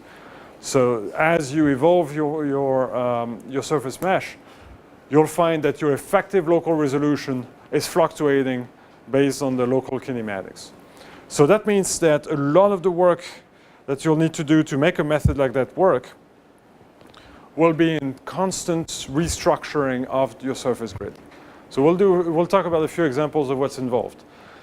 But you'll have to maintain you'll have to ensure that you have a reasonably clean mesh. One of the ways you can do that is by maintaining the average number of elements per flow solver mesh. That already, if you see, that negates the advantage we listed here. We said, oh, we can resolve smaller length scales than the mesh. Yes, but you need to control how much you want to resolve. And since the underlying flow field is not going to be resolved on an arbitrary small length scale, you probably don't need to resolve your interface on an arbitrary small length scale either.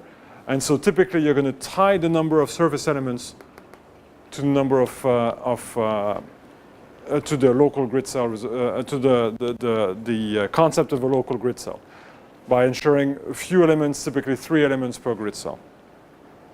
That means that if you go over, you're going to have to actively delete elements, and you're going to have to coarsen your surface mesh. If you go under, that means that you're going to have to add elements, and you're going to do that by adding essentially nodes in your or vertices in your representation. You're going to do that by splitting elements essentially. So the largest, most poorly resolved elements, you're going to split them into 2 elements. And then you'll have to be careful. If you simply split the elements, you're going to have fairly poor accuracy. So what you typically would do is you're going to perform a high order reconstruction of the interface locally, which so far the way you have it represented is in a collection of triangles. So you would want to go beyond that, have a high order representation of the surface in order to decide where or how you organize your split elements. The main reasoning here is that if you simply take an element that's too poorly resolved and split it in 2, suddenly you've created a local region of flat surface. And if you evaluate the curvature there, you'll predict a 0 curvature. So if you go from a surface like this and you zoom in and you say, locally I don't have enough resolution, let me split this in 2 while keeping a flat triangle, you will locally not be able to predict a curvature.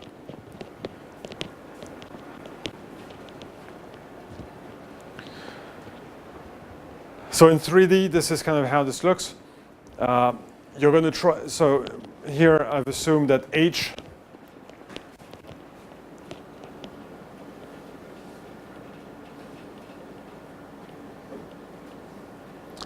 is your local mesh size. If H is your local mesh size, then you're going to try to work with element sizes that are somewhere between 1/3 of H and H, so that you have systematically about grid cell resolution or a little more. Every time you're over-resolved, like in a situation like this, you'll actively work to merge two nodes into a single node. So you would take the shortest edge of the locally smallest element. So let's say that element, you would take the shortest edge and you would say, let me collapse that element onto itself.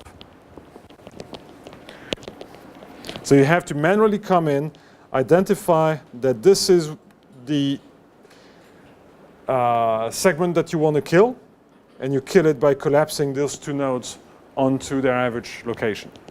And that's how you get to this new representation on the right here. So that's how you delete an element. The opposite situation works the same way. You identify the element you want to split, the edge you want to split, I'm sorry, and you split it right down the middle, creating in the process an extra two elements. Okay, all this is manual. This is, after you've transported your mesh, you analyze the quality of your mesh and you decide what to do with your mesh. We've handled here small elements or large elements. You also need to be able to handle misshaped elements that have inappropriate surface aspect ratios. And so this is an example of that. Once you start getting into obtuse angles, like right here, you want to fix that, and the way to fix that is to flip the edges on elements. So here we've gone from a representation of that edge, of the elements based on that edge to that edge. So this reshaping is another thing you do, and the idea here is to control aspect ratio. So this is all fine and good. This is a whole lot of recipes that you have to apply to massage your mesh into something that looks good. But ultimately, all those steps are not conservative steps. Upon reshaping your mesh, your surface mesh, two things are going to happen. The surface area, the total surface area of your interface is going to change in fairly minute ways, but it's going to change. And second, the volume under your surface mesh is also going to change. So when you go from a representation like this, right? This is some sort of a shape like that. When you reshape this into that shape here, effectively the volume under this little tent shape is going to change. So those steps are not conservative. Neither in surface.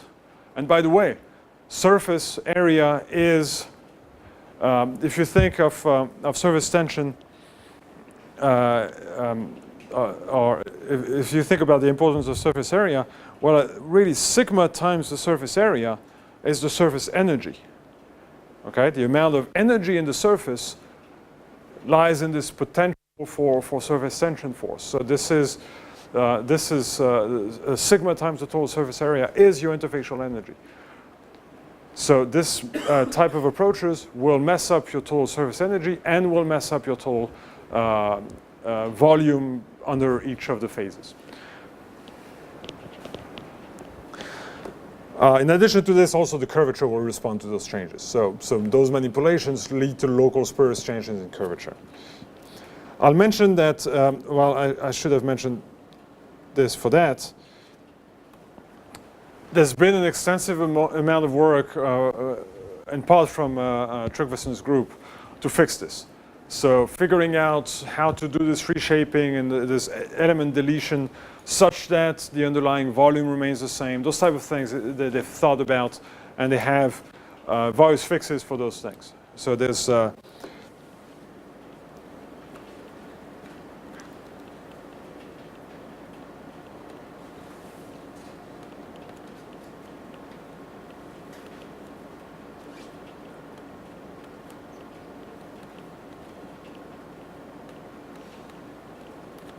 so I don't want to paint too to better the picture of the situation. Okay.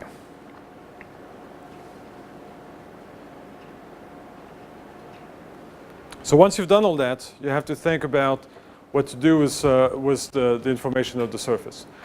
Well, you're going to need operations that allow you to transfer information from the surface to the underlying mesh, and vice versa. The idea, again, this is the approach of Tryggvason, is to argue that you can simply match cell average quantities with surface average quantities within that same cell.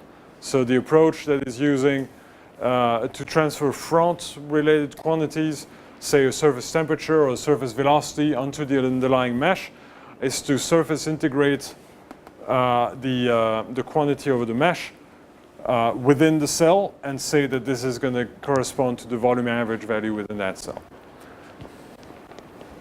You can discretize both. On the left, the discretization is tied to essentially more of a surface averaging operation. What is done here is taking a quantity of interest over a region of interest that you integrate over essentially your. So let me go back here. If I take this h cubed, which is the cell volume, and multiply it here, this is the volume average, the volume integral of the volume average quantity. And on the right, we're going to equate that to the quantity that exists on my element L times the surface area of element L times some sort of weighing coefficient for that element L. So this is the cell average value. Let me get rid of this and put it here. So that's my cell volume.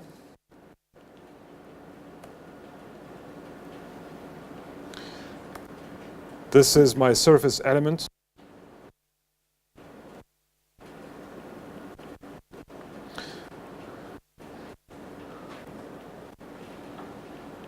This is the value from that element.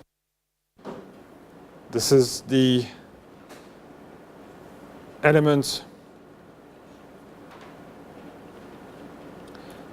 surface area. And I'm left with simply this omega, which is this weighting coefficient. We're going to define this such that it sums up to 1.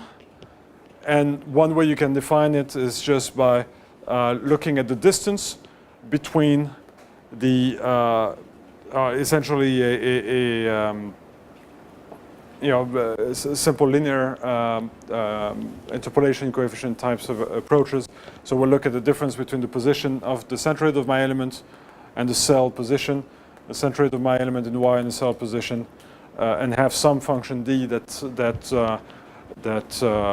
provides some coefficient based on this distance. The function d I'm providing. Okay, well that makes it barely readable. Okay.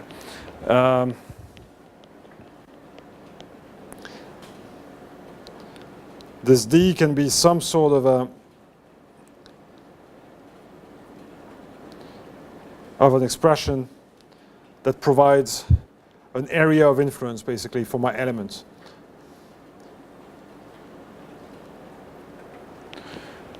Alternatively, there's other forms that have been proposed for this this region of influence from my local element onto the underlying mesh, and that takes us back, in fact, to the Imo's boundary scheme of Peskin from a good number of years ago, where they use similar ideas of a mesh influencing the underlying flow, of a surface influencing an underlying flow field.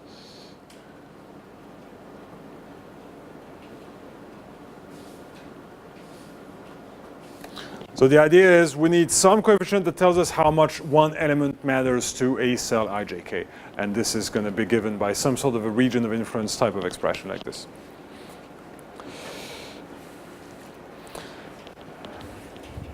you need to know what is the density of your phase.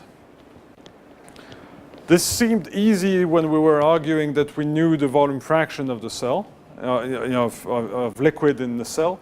It's not that easy if the only information you have is a surface mesh.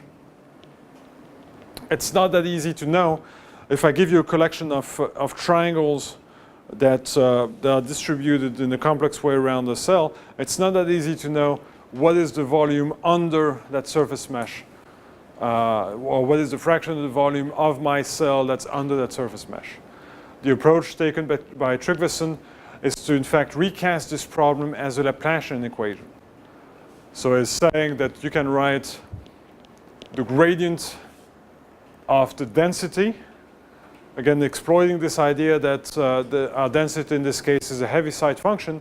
The gradient of the density should just be a Dirac function that's multiplied by the density difference between the phases. Okay, we're just differentiating a Heaviside function.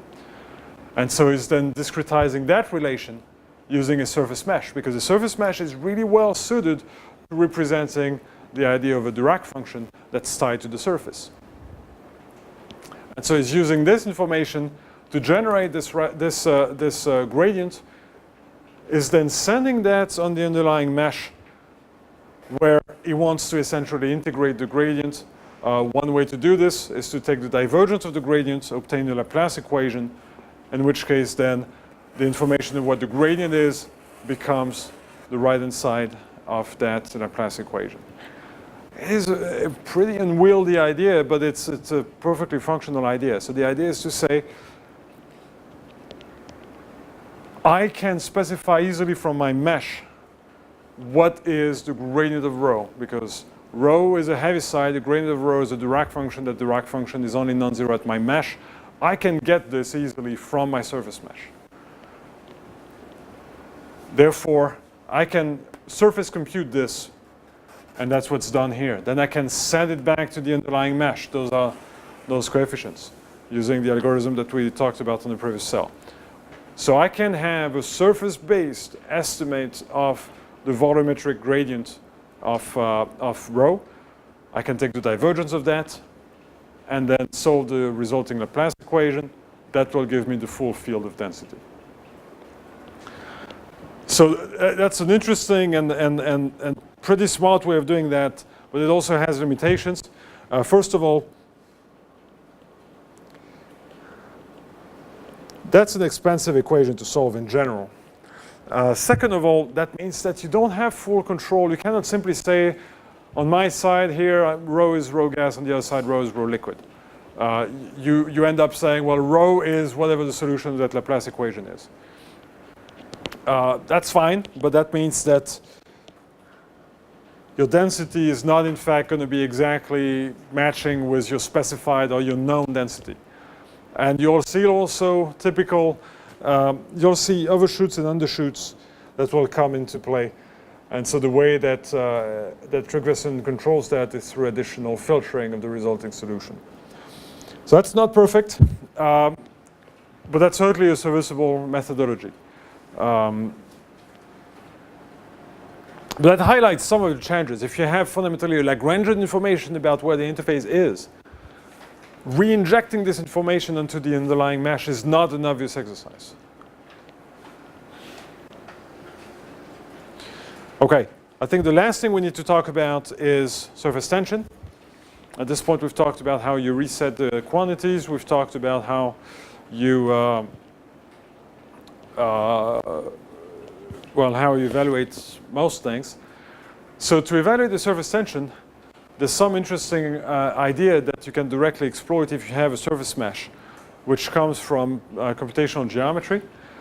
If you look at the term we need to compute, that is the term we need to compute. Sigma times the divergence of the surface normal times the surface normal, and you need to integrate that over the surface of your interface.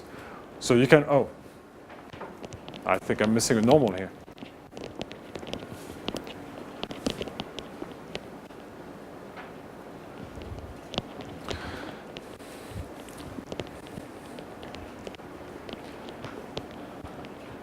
But this is also, you can write this as the difference between how much surface tension pulls on one side of your interface. So if I sketch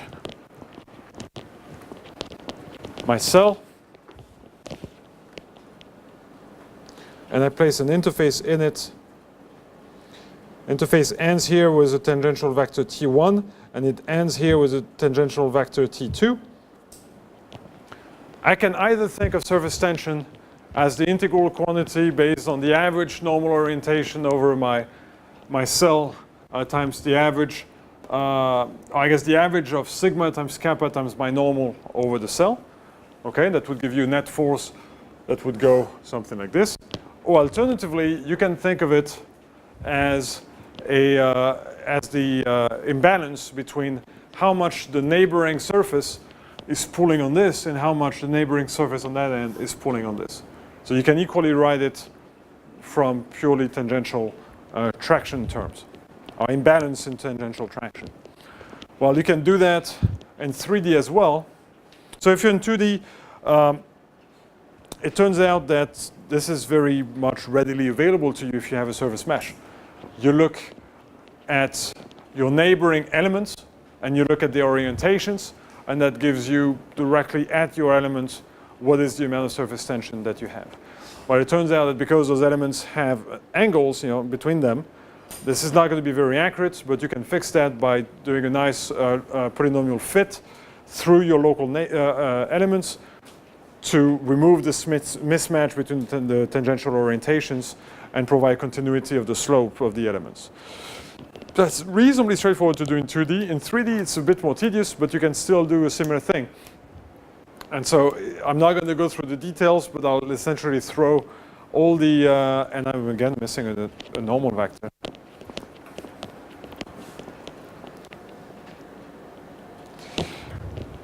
So in 3D, you have to do the same thing.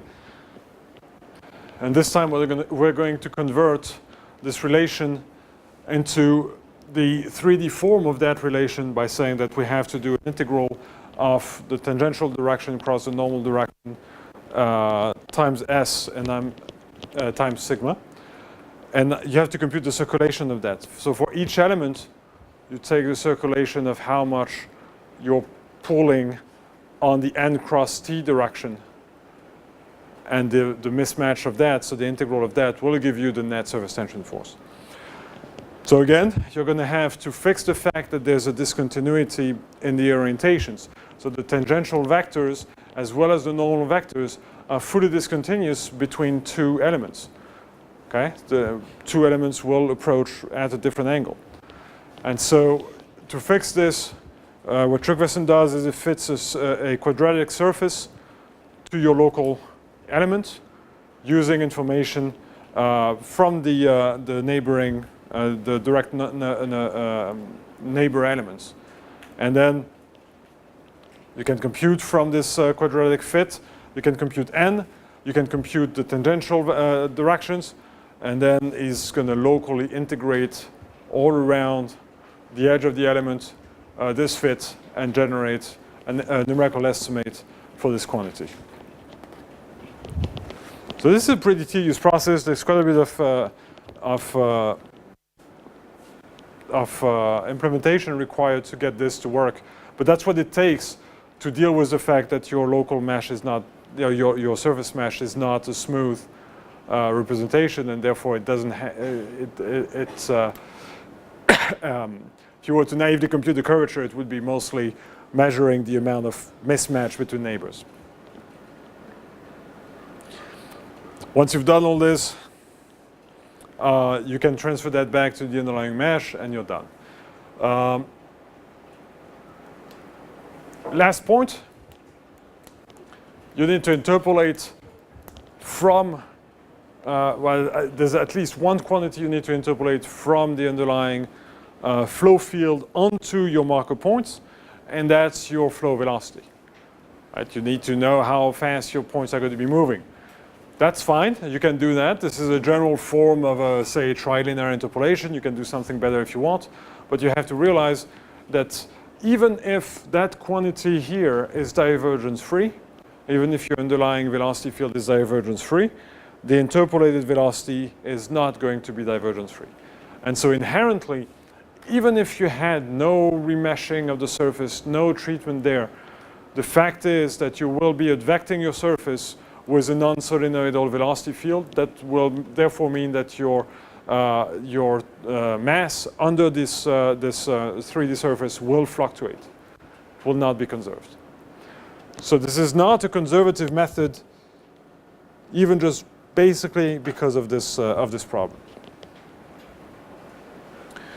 Okay, I think, any questions on this overall methodology?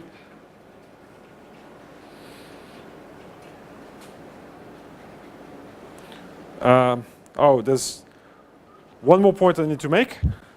Sorry, I thought we were at the end. The question, so there's an interesting question regarding topology changes.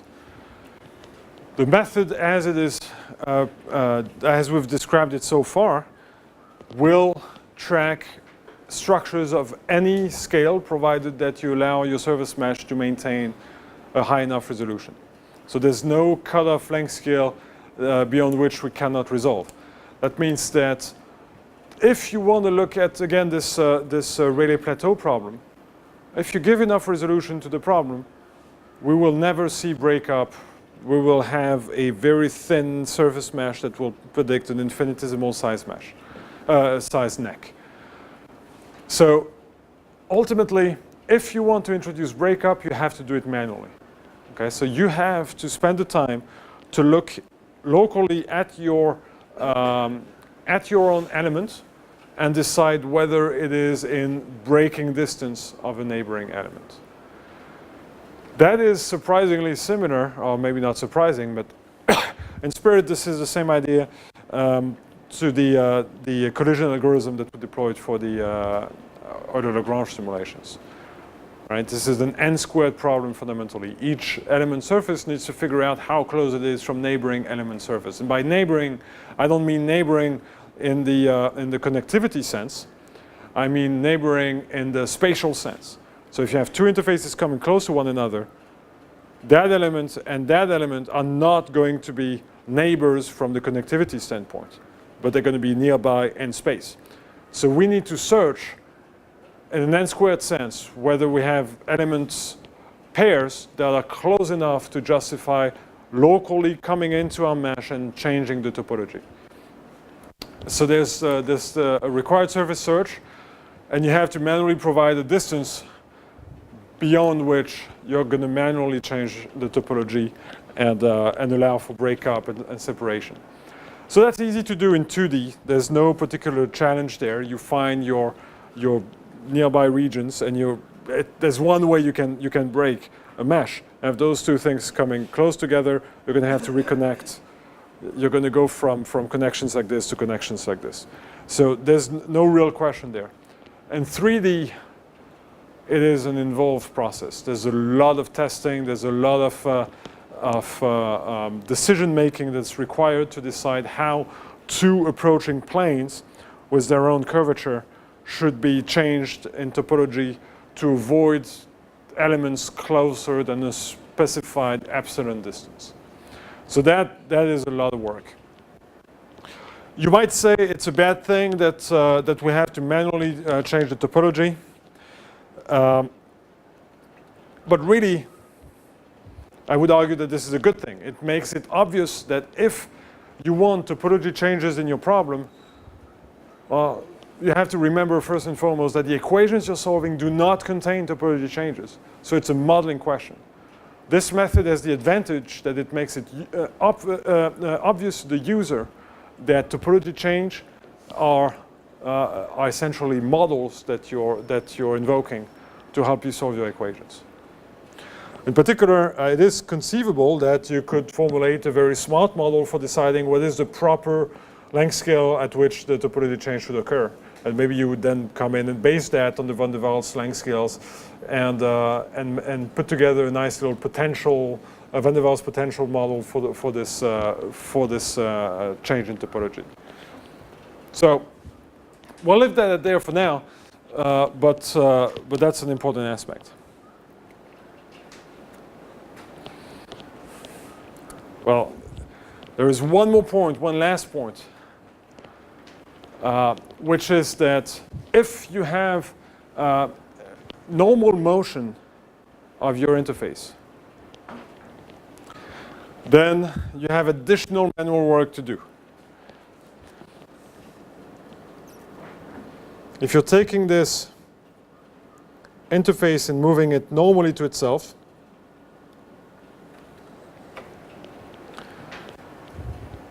there's really two classes of solutions that you can obtain. You can either get a solution that supports trajectory crossings, right? That takes us back to our particles last week.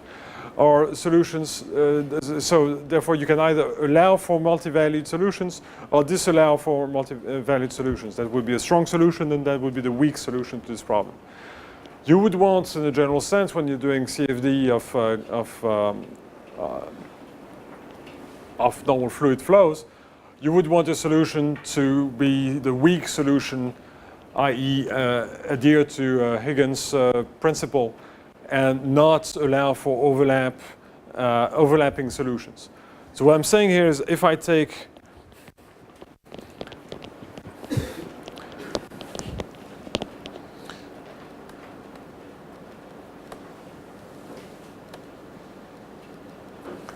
a few points like that, and I move these points like this,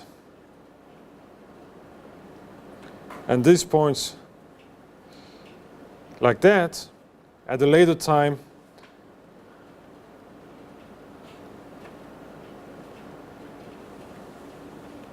this is what I would have. So this is all fine and good if my interface at this point looks like this. I know what this interface looks like, but as soon as those points have crossed trajectory, this is now my new representation of the interface. So it is possible with a surface mesh that has point tracers to fold my interface over itself. It is possible to create crossings. In fact, so here, I'm talking about phase transition because it is one way in which I can force the interface to move normally to itself, which makes this obvious. But if you have a highly turbulent flow field and a sufficient amount of numerical errors, you don't even need normal velocity to the interface to get this to happen. This can happen directly by using the underlying flow field to transport your interface. Even though in general, right, the divergence-free condition of the velocity field means that this should not happen. If you have a complex enough, high enough gradients in your velocity field, highly vertical flow field, and you make numerical errors in transporting your points, this will still happen. So you take this interface and you'll create knots in it. So that's a big, big problem because that is utterly meaningless. And that is a problem.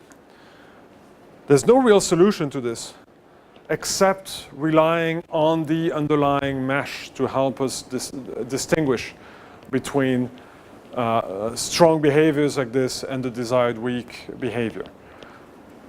So ultimately, that takes us back to what we argued for earlier on. If you limit the number of elements, you don't allow for excessive or particularly high resolution compared to your mesh resolution, you'll have less of a tendency for this to happen. And if you frequently clean up your mesh, you will also control this and avoid and prevent this from happening. But that's something you have to be aware of. It is possible to knot your interface. Okay, so with this, I'll show you what is really Tryggvason's, and again, this ends up being an ugly resolution image. Sorry about that. Tryggvason's bread and butter really is use those methods very successfully in order to look at bubble dynamics, bubbles and turbulence especially. Because those methods are really well suited for dealing with this. Those methods allow you to deal very nicely with bubbles that approach one another. If you're in the limit where you know what the parameters make it such that topology changes should not occur, if you know that there should always be a liquid layer separating your bubbles, then you don't need to worry about this topology change. You don't need to worry about any of that. So what you're going to be tracking is a collection of fairly simple, nearly spherical surface meshes that interact with the surrounding flow field. And for that, you're going to have really an ideal method that will accurately give you estimates of the local curvature, that will play very nicely with the surrounding flow. And so Tryggvason started with a few bubbles and now is looking at thousands, tens of thousands of bubbles in fairly large vertical columns, looking at the dynamics of those bubbles, their migrations to the walls or to the center, depending on the conditions. So the method works. I'll point out, though, that one of the consequences of the limitations of the method is that it is not mass conserving. We talked about that before. It doesn't conserve mass. That means that as you integrate this over time, the bubbles are going to either shrink or inflate in size slowly. The good news for him, because he's looking at bubbles like this, he can actually correct that pretty easily. He can just look at the function of time, at how much the bubble volume has changed, and he can correct that by reinflating a little bit through normal motion or recompressing a little bit the bubble. So that's the type of thing that's necessary to get this to conserve mass. Okay, so overall summary of this, that gives you an excellent representation of the face-interface geometry, an accurate tracking of the interface motion, pure Lagrangian tracking of the multiphase of the interface motion. It has on paper the capability of dealing with subgrid resolution, which is pretty exciting. It does not have the capability of dealing with topology changes, except you add it manually, which might be seen as a loss of, as an unfortunate limitation, but is really highlighting the fact that topology changes are an extra model that you need to invoke. And it can be very tricky to deal with phase change with something like that, even though Tryggvason has reported, and other people with similar methods have reported simulations of evaporating bubbles, oscillating bubbles under Rayleigh-Placet type conditions, as well as boiling film simulations. So those things have been looked at. I don't want to make it sound like it hasn't been done. So that expands quite a bit upon what we said yesterday morning. Yesterday afternoon. We said, well, that's a naive way of doing things. It's too difficult. No, it's not too difficult, but you can see what it takes to make it work. Okay, so we'll stop here. Tomorrow morning we'll go into details of the volume of fluid method, and during the afternoon we'll continue talking about the level set. In particular, we'll talk about the so-called reinitialization of the level set. Okay, thank you for your attention, and I'll see you this afternoon.